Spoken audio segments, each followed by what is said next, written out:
কেরালার অবস্থা বর্তমানে খুবই খারাপ। আমরা ভয়েতে রাতে ঘুমোতে পারি না, তার কারণ হচ্ছে আমাদের বাড়ি পাশে আছে একটা বড় ক্যানেল। দিন দিন ভাই জল বাড়তেছে, আর 2টা দিন যদি মুষলধারা বৃষ্টি হয় তাহলে আমাদের অবস্থা খুবই খারাপ আছে। আমরা বর্তমানে খুব টেনশনের মধ্যেই আছি। তোমরা তো সবাই জানো যে বর্তমানে কেরালাতে কিন্তু বন্যা চলতেছে, কিন্তু সব জায়গায় বন্যা চলতেছে না। যেইগুলো আর কি নিচু জায়গা সেইগুলোর মধ্যে আর কি বন্যা চলতেছে। প্রায় কেরালার মধ্যে 8 থেকে 10টা জেলা আর কি জলের মধ্যে চলে গেছে। অবস্থা বর্তমানে খুবই খারাপ।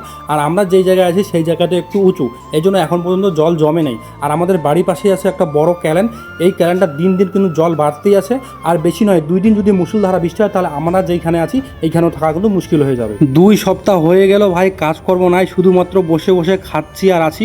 মালিক খাওয়ার জন্য কিন্তু পয়সা দিচ্ছে। আর কেরালাতে শুধুমাত্র আমাদের কাজ না, প্রায় কাজই বন্ধ হয়ে আছে। বলা যায় যে টোটাল কেরালাটা একদম কাজকর্ম বন্ধ হয়ে আছে। তোমরা যে কাজই বলো না কেন, রাজমিস্ত্রি, শাটারিং, ঢালাই, সব কাজই বর্তমানে বন্ধ হয়ে আছে। কাজকর্ম নাই তো এখন কি হয়েছে, আমরা রান্না বান্না করে খাওয়া দাওয়া করি আর ঘুমাই, খাওয়া দাওয়া করি ঘুমাই। 2 সপ্তাহ থেকে এইরকমই চলতেছে আমাদের। যাই হোক, এইটা হচ্ছে আমাদের বাড়ির পাশে বড় ক্যানেল, যেটা দিন দিন জল বাড়তেই আছে। আমাদের যে আশেপাশে গ্রামগুলো আছে সবাই ডুবে গেছে। আর আমাদের বাড়ির উপর দিয়ে প্রত্যেক দিন হেলিকপ্টার আমরা দেখতে পাই। এই হেলিকপ্টারগুলো যাচ্ছে সাহায্য করার জন্য। প্রত্যেক দিন 6 থেকে 7খানা হেলিকপ্টার আমরা দেখতে পাই।